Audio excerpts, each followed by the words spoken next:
Assalamualaikum warahmatullahi wabarakatuh. Sampurasun wargi dulur baraya sadayana tepang dangu deui sareng simkuring Mang Ian dina acara anu maneh nyaeta dongeng Sunda. Dongeng zaman kiwari ala kiwari anu nyaritakeun lalakon kahirupan mangsa bihari. Kumaha dararamang palawargi sadayana mugi aya dina ginanjar kawilujengan rahayu berkah salamet amin ya Allah ya rabbal alamin. Dina wangki dieu simkuring sijamidangkeun hiji jejer carita anu judulna Ratu Jin Toloheor bagian anu kalima karya Kang Rompis II. Nyata lalakon Ratu Jin sareng Nyi Mimi anu tuker peran ya kumargi sarimag pisan siga Kemar teh ya. Langkung rame kepali di tigening balawarginya. Tah kumaha carita anu salajengna ulah ka mana-mana tetep di channel Kisah Tanah Sunda. Namung sata acana dilajeng kade ulah hilap kanu teu acan subscribe mangga di subscribe heula supados aya notifikasi kanggo jejer carita anu salajengna. Kanggo anu parantos subscribe sim kuring ngahaturkeun rebu nuhun daksa ketika bingahan mugia sing tiasa ngahiburnya tiasa jantan rencang dina aktivitas palawargi sadayana anu nuju di bumina anu nuju di perjalananana atanapi nuju di kantor pada melanana sareng ulah hilap di like oge di komen supados aya interaksi di antawis urang sadayana sareng ulah hilap di share nya mugia wasilah palawargi sadayana nu kersa nge-share ieu dongeng Sunda khususna di zaman kiwari dongeng Sunda tiasa nanjir deui amin ya Allah ya rabbal alamin. Supados teu nyangkulong tingkana waktos ayo urang sami-sami neraskeun lalakon ieu Ratu Jin Toloheor bagian anu kalima karya Kang Rompis II. Mangga kaparayun sadayana wilujeng ngadangukeun prung ah.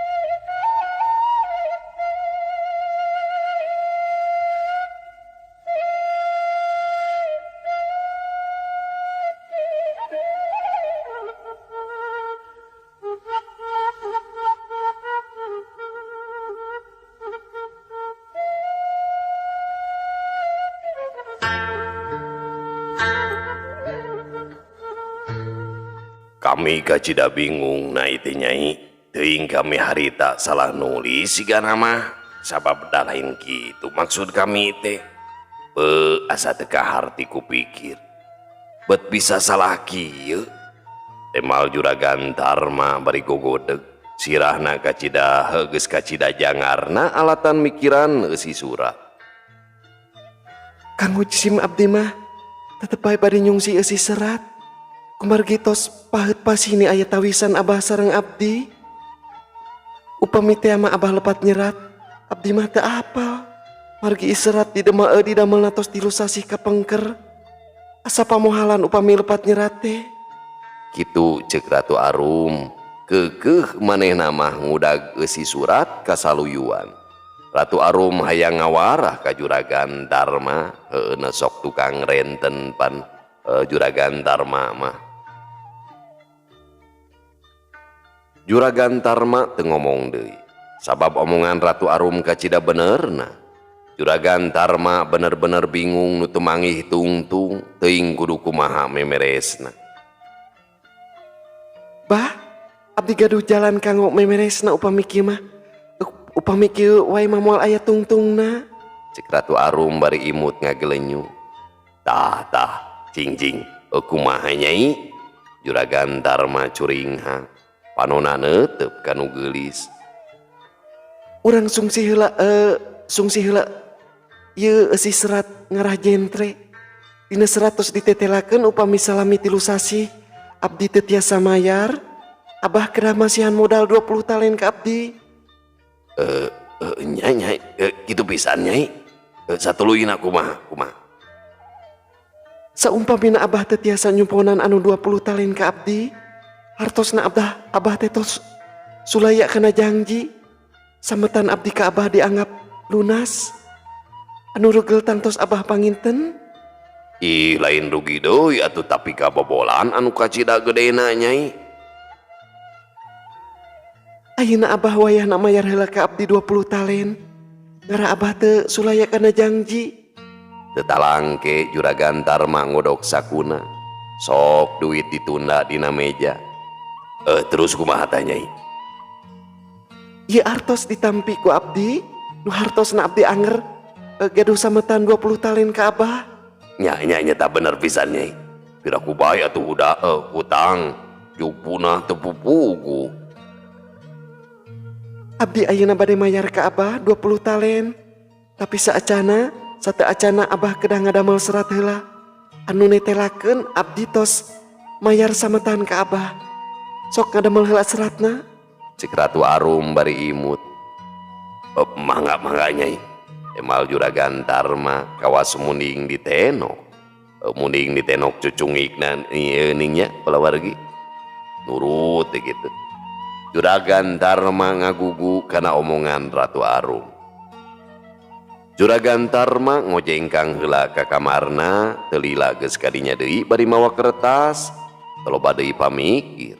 Utrut bae Juragan Tarma nulis anu netelakeun lamun Nyi Mimi geus mayar hutang ka manehna. Surat teu poho diteken ku Juragan Tarma. Rengse surat dijieun song dibikeun ka Ratu Arum. Teu talangke surat gancang diteken ku Ratu Arum. Ari Nyi Iting teu milu cumarita ukur nengetan ketakna Ratu Arum jeung Juragan Tarma. Tah seratna tos rengse ditawis ku abah sareng abdi. Ayeuna abdi bade mayar sametan nu agengna 20 talen. Mangga bah ditampi. Cik Ratu Arum nyokot duit tina meja song dibikeun ka Juragan Tarma. Oh nuhun Nyai, ieu duit ditarima ku kami. Nu hartina Nyai geus teu boga hutang ka kami.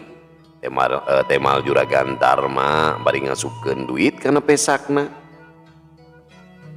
Muhun bah, tos Balumbang Timur taya kakaitan deui perkawis sametan. Ieu serat ku abdi dicana kanggo buktos ngarasa sami-sami regreg. Kitu pokna Ratu Arum panonna ngiceup sabelah ka Juragan Tarma. Puguh bae Juragan Tarma nepikeun kata giwur, dumadakan hatena pating seredet. Sanes kirang sononya bah, margi abdi aya kaperyogian anu sanesna. Abdi seja pamit bae. Cik Ratu Arum deui bari jung nangtung. Nuhun Nyai, bisi aya keperluan mah tong asa-asa kari ngomong we ka kami. Temal Juragan Tarma. Beungeutna biar marah mah awahing ku bunga. Sanggeus sasalaman ka Juragan Tarma, Ratu Arum jeung Nyi Iting ningalkeun imah Juragan Tarma. Juragan Tarma diuk dina kursi bari melenyun udud. Panona neuteub kana lalangit bangun aya nu keur disawang.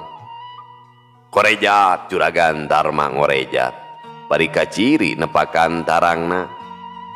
Keke aing teh asa lieur. Ongko aing nu ngahutangkeun tapi aing nu mayar. Lamun kieu mah duit anu dibayarkeun ka aing teh heuh anger duit aing sorangan. Beuh. Nah aing jadi belegu kieu. Juragan Tarma ngabebeutkeun awakna kana kursi. Sirahna digudagi deug kawas nu sengklek.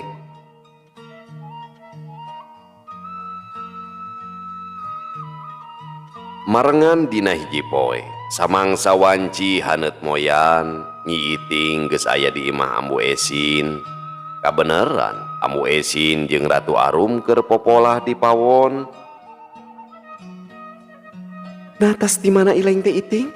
Wayah kieu geus nganjang ka dieu. Cek Ratu Arum tumanya ka Nyi Iting anu sisinarieun isu keneh geus ulin ka imahna Ratu Arum. Ari Ratu Arum jongjon mulak malik goreng asin. Wing tas mulang ti Aki Odong, nyokot jengkol keur lalap. Kabeneran kamari Aki Odong tas mupu. Temal Nyi Iting bari nemongkeun gemolan jengkol dina sampingna. Cik Nyai, ambu minta 5 SMA. Tapi nu ngarura keur coel camel, hijikeun bae kana lalap rumbah. Cek amu Esin bari nyait aseupan tina seeng. Burulu sangu dibahekeun kana boboko. Nyi Mimi ngalaan jengkol tina sampingna terus bae ditunda dina wadah lalap. Nyai, muntong wara balik urang dahar ngeriung di dieu. Kayak sekalian anter si Nyai Mimi ka sawah nganteran bapana. Cek amu Esin deui bari ngadekul ngakeul sangu. Mangga ambu, Mimi bisi ilaing arek ngilu ngala-impun ka balong Mang Udin. Mangke beurang arek dibedahkeun. Cek Nyi Iting ngajakan Ratu Arum ngala-impun ka balong. Ke, nah dibedahkeun Nyai. Arek aya karyaan. Amu Esin miheulaan tumanya. Muhun ambu, jang odas putrana Mang Udin bade disepitan saurna mah. Walau Nyi Iting, Keun atuh ari geus puguh mah, arek nyunatan. Mangke sore bapana sina nepungan ka imah Jang Udin. Aya cau 5 turuy di kebon. Hitung-hitung merek kanu rek hajat. Peperieun duit mah teu boga. cek kamu Esin deui leungeunna nyokot jengkol terus bae dibelahan. Nyai, jai tarasi bisi tutung deuleun. Sakalian renos eta cengekna. Kamu Esin ngasongkeun mutu jeung coet ka Ratu Arum. Teu talang ke Ratu Arum ngadekul nyieun samel. Satu tas rengse popolahna sarerea gugap kana alasna. Bias naon ieu teh ambu meni seungit kieu? Cek Nyi Iting bari ngamung alasna. Ah nyaho teuing Nyai. Bias bawa si Nyai Mimi eta mah. Temal amu Esin. Ya temal amu Esin bari ngeduk sangu kana piringna. Sok bae dahar elin gitu ya. Sok-sok bae dahar Iting. Untong loba tatanya mangke kuing dibere sakarung heueuh. Cek Ratu Arum bari seuri. Ah sok lah hutai laing Mah Mimi. Kos nu nya weh. Temal Nyi Iting bari ngabegegan. Nu alompreng pating lalimet karasa nikmat sanajan dengan sangu kawilang basajan. Komo Ratu Arumah daharna kacida segutna mamemom kawasieun beakeun. Lamun dahar asin digares jeung cucukna. Nyi Iting ukur ngareretan ka Ratu Arum ngan teu lila pok bae nyarita. Kabina-bina teuing Mimi, dahar asin teh kawas ucing digares reujeng cucukna. Apa duli ting si Iting? Cucukna ge pan sarua dibeuli. Temal Ratu Arum tonggoy ngahanca alasna. Ari Ratu Arum kacida kabitana ningali amu Esin jeung Nyi Iting pating caletrok ngadahar jengkol. Leungeunna nyokot jengkol dicoelkeun kana sambel nurutan nu sejen. Heuda maklumnya Ratu Jin iraha teuing atuh dahar jengkol. Kadawak di dahar ngan teu lila panon Ratu Arum buncelik bari sungutna calawa. Sabab kaangse sungutna bau hangru. Duh, tobat ieu teh kahakana naon Iting? Sungut nepi ka bau hangru kieu. Cek Ratu Arum bari ngutahkeun jengkol tina bahamna. Ratu Arum bibiri gidigan. Gelis tapi bodoh ilaing Mah Mimi. Geus nyaho nu kieu teh jengkol. Temal Nyi Mimi bari nyikikik seuri. Nyaho sia Iting ah. Momoa nog orai ka dieu. Sungut uing meuni bau kieu. Ratu Arum ngarongkong nyokot cai leguk-leguk nginu. Tapi anger bahamna bau meuni meledos. Lain nog orai Mimi. Jengkol deuleun. Kawas nu kakarek wae ngadahar. Temal Nyi Mimi Nyi Iting bari nyikikik seuri. Ratu Arum teu nemala, tapi daharna teu nuluy sabab bau jengkol teu daek leungit. Amu Esin ukur nyerengeh seuri ngabandungan polah Nyi Mimi jeung Nyi Iting teh. Rengse tina dalaharna amu Esin beberes wadah arek dibawa ke tampian. Nyai, kamu arek kacai heula heuh. Kayak sakedeung deui anteran bapa hidup ka sawah.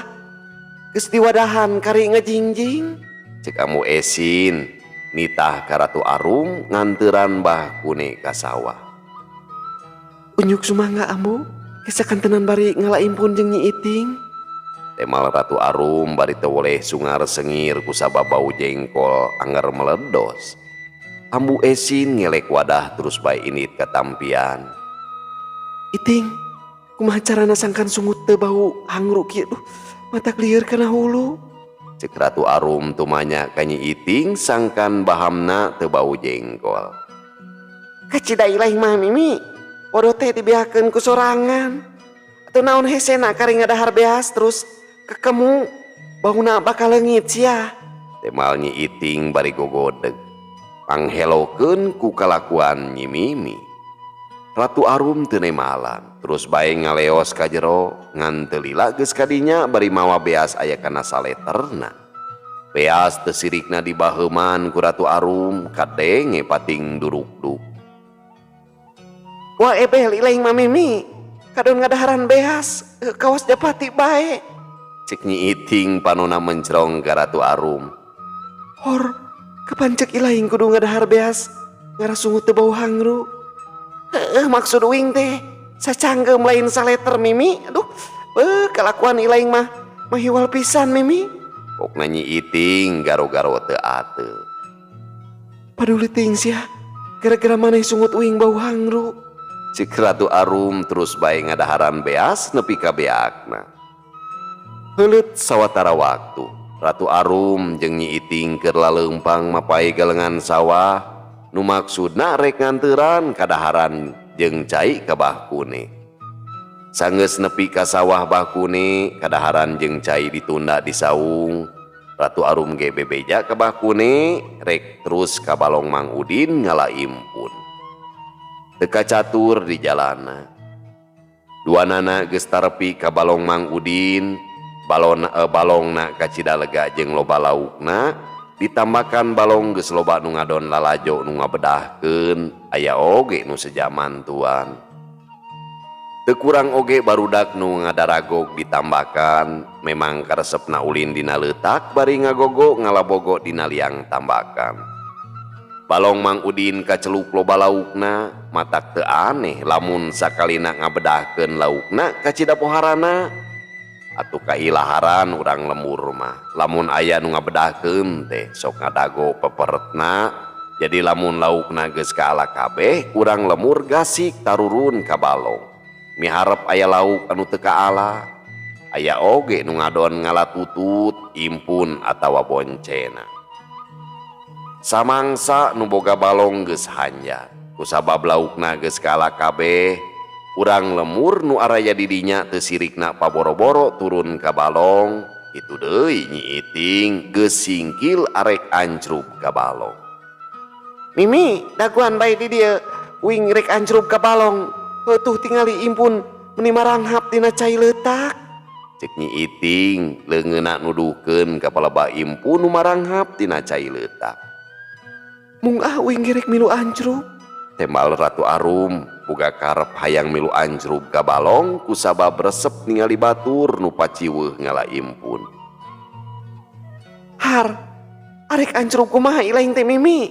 Piraku baju alus rek dipake guyang dina leutak. Cek Nyi Iting kurang panuju, emang lebarkeun ti dituna mah kana baju nu keur dipake ku Nyi Mimi. Sabaru teuing, baju mah da loba gantina. Temal Ratu Arum miheulaan ancrup ka balong. Nyi Iting teu ngomong deui, manehna ge gura-giru turun ka balong. Aya awewe kolot nyampeurkeun ka Nyi Iting, mikeun ayakan gede ka Nyi Iting keur wadah impun jeung boncenang.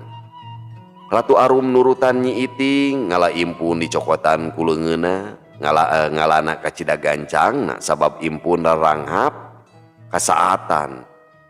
Ari Nyi Iting ngarasa kaget sabab ayakan asa tereh pinu barang disidik-sidik, lain bae impun nu aya dina ayakan teh, tapi buruy oge kacida lobana.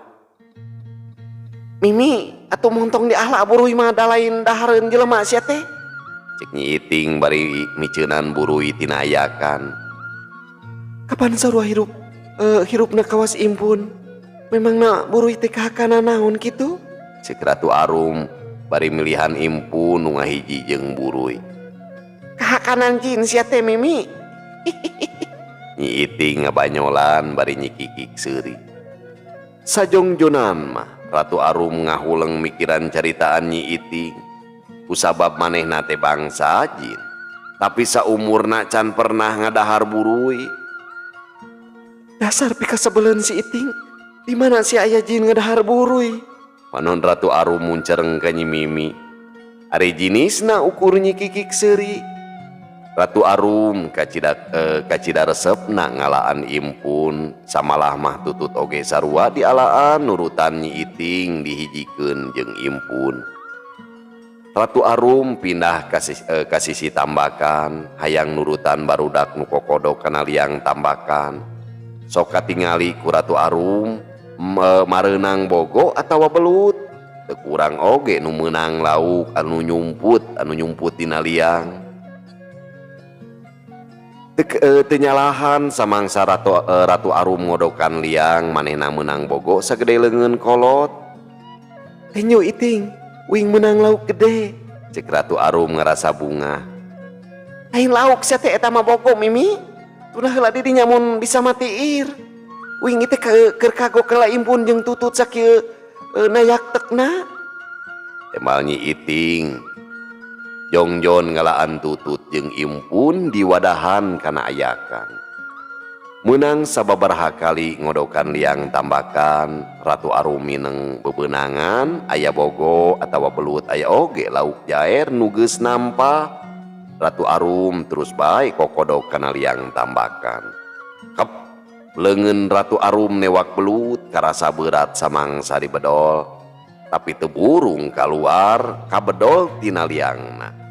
Logodor, borengkal nu dibedol ku Ratu Arum lain belut tapi orai hideung sagede leungeun kolot ngagebae panjang. Orai. Cuk nu sejen bari ngagorowok marengan ningali orai ngaborengkal tina leungeun Nyi Mimi. Nu sejena barirat narai kana Tambakan, ngarasa baluas ningali orai nu sakitu gedena. Nyi Iting awakna ngagibrig, panona buncelik awahing ku sieun. Orai hideung ngabeulit leungeun Ratu Arum. Bedul sugan teh belut sia teh. Aing mah teu beuki orai daging orai anu hangru. Cek Ratu Arum bari mencerong ka sakadang orai. Orai dibalangkeun kana Tambakan, borengkal orai boborengkalan, saterusna mah ngaleor. Jalma-jalma buriak bubar katawuran pating balecit lalumpatan. Ratu Arum teu malire kanu pating koceak, manehna nuluykeun deui kokodokna kana liang Tambakan balong.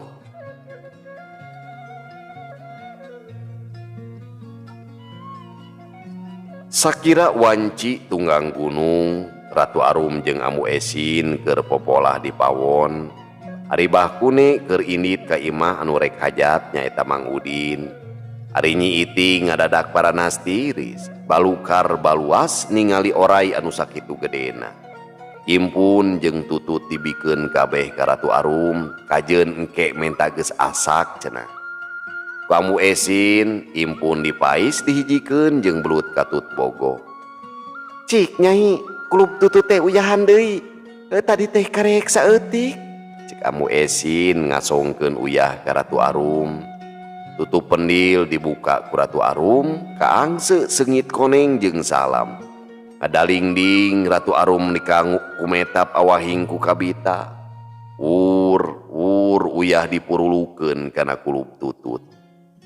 Heuleut sawatara waktu, kulub tutut geus dijait, Amu Esin terus bae mais impun kana aseupan.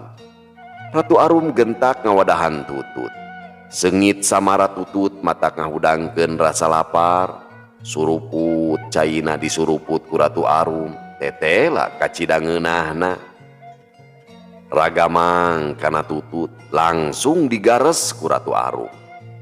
Amu Esin nepi ka ngagurubug kusabab nu dahar tutut kadenge pating duruk-duk. Nak kumaha lain teh Nyai. Kadahar tutut teh meuni pating duruk-duk. Cek Ambu Esin ngemuka bingung. Muhun dihuapkeun teras dicapek. Temal Ratu Arum bari am deui ngahuapkeun tutut. Duruk du kadenge deui pating duruk du. Nah lalampahan teh Nyai di Asamara Rodel. Ngadahar tutut nepi ka digaras jeung cangkangna. Cek Ambu Esin deui tibang gogod.